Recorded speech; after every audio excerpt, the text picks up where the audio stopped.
Halo semuanya, Assalamualaikum warahmatullahi wabarakatuh.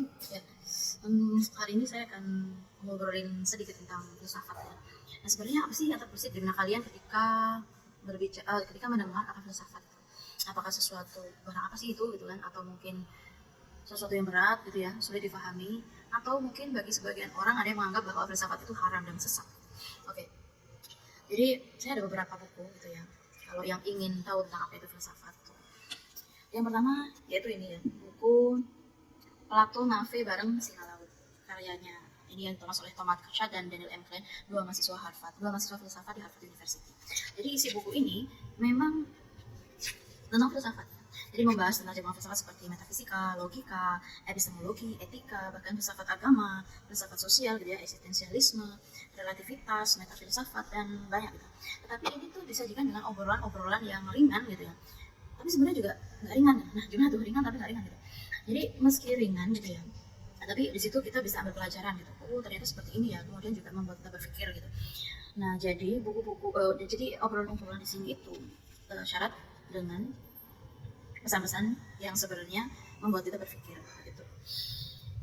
Kadang baca buku ini ya sepertinya ya memang segar gitu ya. Tapi kadang-kadang jengkel juga gitu. Kadang saking jengkelnya pengen saya banting gitu buku ini.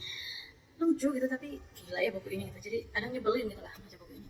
Tapi ya itu tadi kita banyak tahu apa itu filsafat setidaknya itu supaya ringan gitu ya, nggak pernah jadi bisa baca buku ini.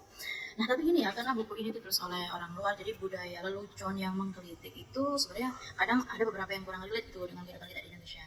Nah kalau yang di Indonesia ada nih, ya kan, ini karyanya Mas Rifan yaitu Si Buta dari Gua Plato. Jadi ini mahasiswa UIN Yogyakarta ya, UIN Jogja, Sunan Kalijaga. Ini sama gitu. Jadi buku ini juga tentang obrolan-obrolan gitu ya, anekdot filsafat gitu. Tapi dikemas dengan apa ya, seperti Mas Rifan ini mau mengimajinasi, jadi dia tuh punya imajinasi tersendiri gitu ya, imajinasi yang cerita-cerita fiksi yang dihubungkan dengan filsafat gitu. Itu susah sih menurut saya, kok bisa gitu. Di sini ada beberapa tokoh filsafat ya yang menjadi apa sih istilahnya aktor gitu ya dari obrolan-obrolan ini, tetapi diplesetin gitu namanya, disesuaikan dengan nama-nama di Indonesia gitu. Jadi dikatakan ringan gitu ya, tapi agak sedikit berat juga dipahami karena di sini pakai istilah-istilah filsafat. Jadi kalau bagi pemula yang memang belum pernah mempelajari filsafat, jadi akan kesulitan sih dengan istilah-istilah filsafat yang ada di sini gitu. Dan cerita-cerita di sini yang dia imajinasikan itu sedikit plot twist gitu ya, agak menggelitik gitu. Tapi setelah baca buku ini kita juga pasti akan berpikir, setelah baca buku ini kita tuh mempunyai tugas kayak mempunyai PR untuk berpikir lagi gitu, kayak gitu sih. Tapi oke sih ini. Nah yang ketiga ada buku ini nih, nah filsafat untuk pemalas karya Bapak Ahmad Taufiq Assoudin. Ini bestseller, nasional bestseller ya, penerbit Gramedia. Saking bestsellernya ini udah mengalami beberapa kali cetak ulang gitu. Kalau filsafat untuk pemalas, nah kali ini di buku ini filsafat itu nggak berat ya, karena memakai dengan bahasa kita gitu. Terus juga di buku ini filsafat itu seperti yang dirasakan itu ya, seksi gitu. Jadi bahasa-bahasanya itu benar-benar ringan tetapi juga segar gitu.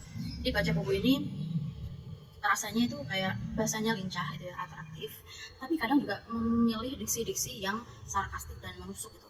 Ketika saya baca buku ini tuh kayak seperti ketemu dengan diri saya waktu coret-coret tentang apa itu hidup dan apa, banyak beberapa diksi itu yang sama gitu. Ketika kayak kok sama ya, kok ini seperti apa yang saya rasakan ya, kayak gitu. Jadi tetapi gini, buku ini tuh seperti membuat apa ya, pikiran kita itu hidup, kemudian dengan pertanyaan-pertanyaannya yang menyerang tanpa ampun gitu, kayak seolah-olah menampar gitu bahwasanya oh iya ya benar juga ya.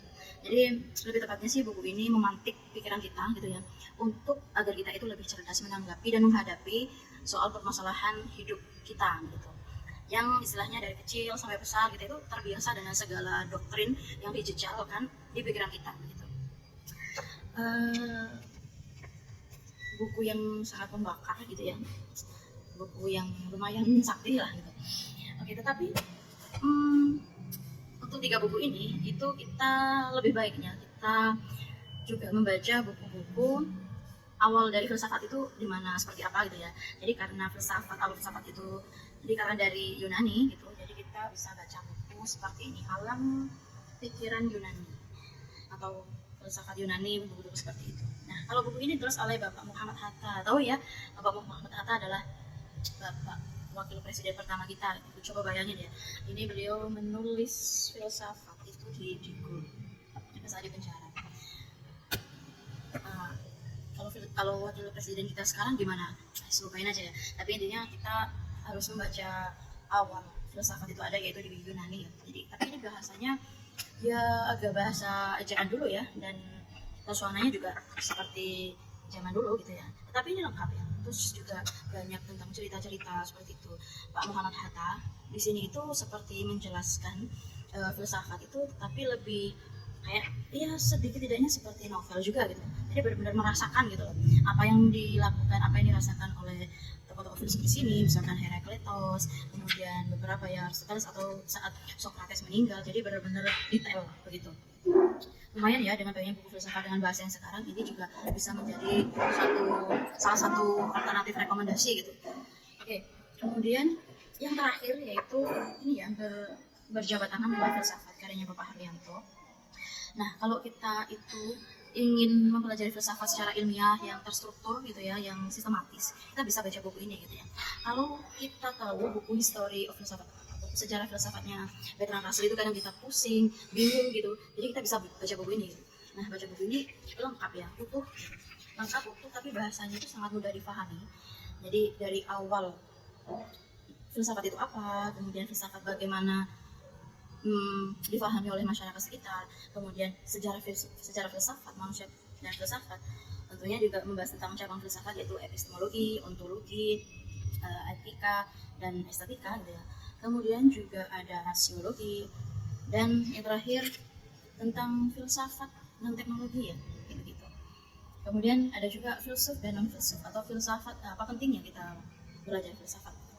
Ini sangat mudah dipahami dan jadi saya kira seperti itu buku-buku filsafat yang ada, beberapa alternatif buku filsafat. Jadi kalau misalkan kita itu sudah mulai bosan gitu ya sama hidup kita gitu, atau mungkin burn out gitu ya, butuh healing gitu ya, gak usah jauh-jauh healing kemana-mana gitu. Jadi baca aja buku-buku filsafat, salah satu dari ini, atau ini sih kayaknya yang saya rekomendasikan. Jadi benar-benar membentuk pikiran kita gitu ya, biar tidak flat gitu aja gitu ya. Terus kemudian bisa kita lengkapi dengan buku-buku yang lainnya kayak gitu.